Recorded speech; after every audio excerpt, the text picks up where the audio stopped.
Hello, BookTube. I have a couple of pieces of mail for you on this sultry Tuesday, where even by mid-morning the temperature outside was making the pavement hot for Frida to walk her tiny little feet on. So who knows what the late afternoon will be like. I have a feeling that today will be hotter than was predicted. Probably we will reach 100 degrees Fahrenheit instead of, it's supposed to be 90, 92, something like that. I'd be willing to bet we exceed that today. It's still looking to me, looking at the meteorological data, I try not to look at the forecasts anymore because forecasters lie at the behest of their corporate superiors in order to create traffic, in order to increase clicks. They catastrophize the news, whereas I don't. So if I just look at pressure systems and fronts and whatnot, all of that is available. There are a million free apps to help you composite a picture of what's going on. And it looks to me like this weather, this hot weather, this, 90s, mid-90s weather that we're having in Boston is going to continue for another day and then break completely. It really does look to me like there's relief at the other end of this, not just a slow tapering off, but distinct 20-degree drop relief. We shall see. In the meantime, I'm just grateful that I have a very smart, very reasonable dog. Frida will figure it out. She figures out everything. I don't need to hope that to explain something to her or to work with her or anything like that. It's amazing. My old pointer, Malin, was fairly sharp, but Frida is human level intelligent. And she understands that this is not my doing, that I would prefer us to be going on long walks, but that we can't. We absolutely can't. We have to curtail our activity when it's this way outside. And these packages, there are two of them. One is a heavy envelope, and the other is a box. And they were baking out on the front porch, so I'm glad I saved them. And let's see what we have here. They're both fairly heavy, and the box, I don't know what to make of the box. It seems almost like it comes from one of you. Let's see what this first one is. Oh, oh my, oh goodness. Oh my, Q Mark Richardson. Oh boy. All right, well, this is the Library of America. A lot of you will be familiar with them. They usually have a uniform black and white spine. I don't know if I have one nearby to show you. I probably don't. They're probably all in the other room. Usually I have a black and white, it's a black dust jacket, and there's a red, white, and blue banner across the 3/4 mark, and the title is in white or whatnot. But Library of America reprints things. They reprint American classics, and they fiddle with their design all the time. This is a case where the book doesn't quite look that way. Somebody's put a painting on this and just wrapped it all the way around. And this is the new Library of America volume, the Western. Look at that. That's what it looks like. Isn't that lovely? And this has Walter Van Tilburg Clark's book, The Oxbow Incident. Very, very famous American Western. It has The Searchers by Anne LeMay. It has Shane by Jack Schaefer. And best of all, it has Oakley Hall's novel Warlock, which is, it's a fantastic Western novel, but I wouldn't, as somebody who edited this had to know what they were doing, because you can, if you know American Westerns, you can easily picture a novel that should go there instead. Something that's better known that would go there instead. But Warlock, how fantastic to see it here. Just fantastic. So now that I think about it, who did edit this? Well, this will tell me, right? Ron Hansen, the writer, the author, Ron Hansen. Is the author of 2 story collections, 2 volumes of essays, and 9 novels, including most recently The Kid, as well as The Assassination of Jesse James by the coward Robert Ford. His novel Atticus was the finalist for the National Book Award, and he teaches at Santa Clara University. He must be the one who spotted Warlock and gave it this incredible second lease on life. Fantastic. I'm not 100% sure that, I don't think that, just from talking to, Mark Richardson that I'm referring to for the hundreds of you who are new to this channel, is a friend of mine. He lives up in Vermont. He is the library director for our library up in Vermont. He also runs a booktube channel called Richardson Reads. And he and I have had many, many late-night bookish talks. And I get the impression from those talks that he probably likes Western novels a little more than I do, and probably knows them a little better than I do. The reason I mention him is because he's going to have a million thoughts about why these things are included and why they're not. I think it's easy to figure out why The Searchers is included, obviously, because it has a life of its own outside of its book form. But Warlock, how wonderful. And the Oxbow Incident you sort of have to include here. But maybe Mark would say, maybe one of these should have been bumped in favor of Louis L'Amour. There's certainly an argument to be made there. I mean, Louis L'Amour is not high literature by anybody's measure, but he is the Western genre. You're not doing any harm to your intellectual creds by saying that. Maybe there's an argument to be made that if you're going to do an American anthology for the Library of America, maybe Louis L'Amour should be in it. Of course, we don't know what goes on behind the scenes, right? His estate might have argued, or might have said no, or the Library of America might have a Louis L'Amour volume or a couple of volumes set to come out. Wouldn't that be wonderful? Unless, have they done Louis L'Amour already and I just don't remember? I don't know. Another example here would be Elmore Leonard, but the Library of America does a volume of Elmore Leonard's Western stories. But who's the other one that I'm thinking of? That probably deserves their own volume. Don't say Cormac McCarthy. It is not Cormac McCarthy. Who's the other one that I'm thinking of? It's not Louis L'Amour. It's gone right out of my head. Well, it doesn't matter. It doesn't matter. It's going to bug me, but it doesn't matter. That's the neat thing about anthologies like this, that you immediately start thinking, well, what isn't there that maybe should... Portis. True Grit would be...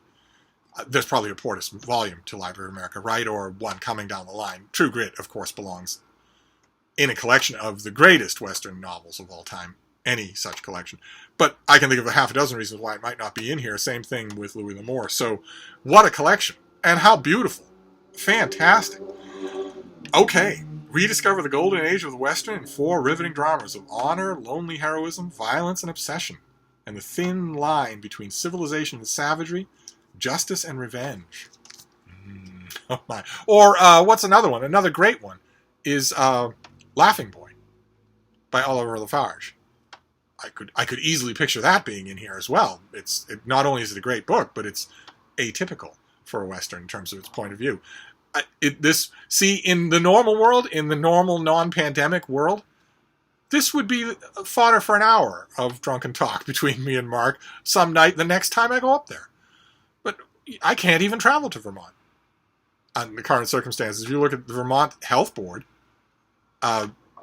their guidelines are that if you are traveling across the border into Vermont from a county of a state that has a certain number of confirmed cases of coronavirus deaths or confirmed cases of diagnosis or whatever, if your number is too high, you can't cross over unless you quarantine. I obviously am not going to quarantine Mark's family just for the privilege of having to put up with me and give me potato pancakes when I clap my hands. So every day I look at the numbers for my county in Massachusetts just to see if maybe they've gone down low enough so that I can visit without quarantine. This would have been a perfect fodder for such a discussion. All the Westerns that we've read and all the things that we think about them. Fantastic. Boy, well, that volume's going to have to go up to Vermont. And then we have the box. It's a priority mail box, and the label on it is Hackett Publishing Company. So it might not be from one of you. It might be from a publisher that's deciding to go low tech here and just mail something to me. What have we got here? What have we got here? It's a book. It's definitely a book. It's not coming willingly, but it is a book. Oh, great. Okay, yes. Hackett Publishing. Yes. Okay. No, this is from a publisher. These people contacted me. Oh, fantastic. Okay. I've got a letter here. This is fascinating. Wow, what a great mail haul this is. Okay. This comes out in, what do we have here? When does this come out? It's going to be a paperback. Oh, come now. Come now. In the fall. This just says the fall. I'm not seeing an exact date, but it was immediate interest to me. The publicist actually wrote and said, would this be of any interest to you? I said, are you kidding me? I went to school with its author. This is a new translation of Virgil's Aeneid. How do you like that? Huh? That's what I think probably what it's going to look like. This is translated by Len Creask with an introduction and notes by Christopher McDonough. Fantastic. So what do we have here? Rising to the challenge of rendering the poem's Latin hexameters by adopting English iambic ones. We've seen that on this channel, the woes of translating. Len Creask's Aeneid doubles down on the English poetic tradition by also featuring rhyme. In Cresac's hands, these devices provide not only a superb kind of music, but the snap and power of an epic adventure that glories in what only formal poetry can do. Okay, well, I'm in love with the person who wrote this, that's for sure. Enhanced by an introduction and an extensive set of notes by Christopher McDonough, this Aeneid works as story, voice, and verse. And it has blurbs from Lee Frantanoa, Charles Martin, Rachel Hadas, and A.E. Stallings. A.E. Stallings is one of the greatest classical translators alive today. Steve is pleased. Len Cresac has translated Horace's Odes in 2006. Did I ever see that? I wonder if I saw that. He's translated Virgil's Eclogues and also Ovid's erotic poems. Oh, he's also translated Prudentius, The Crown of Martyrs, in 2019. I definitely missed that. And he's been awarded a slew of awards for his work. Okay, what does A.E. Stallings say? Virgil's Aeneid, though central to the Western canon, is also one of the most difficult to tackle for the translator. Oh boy, is it ever.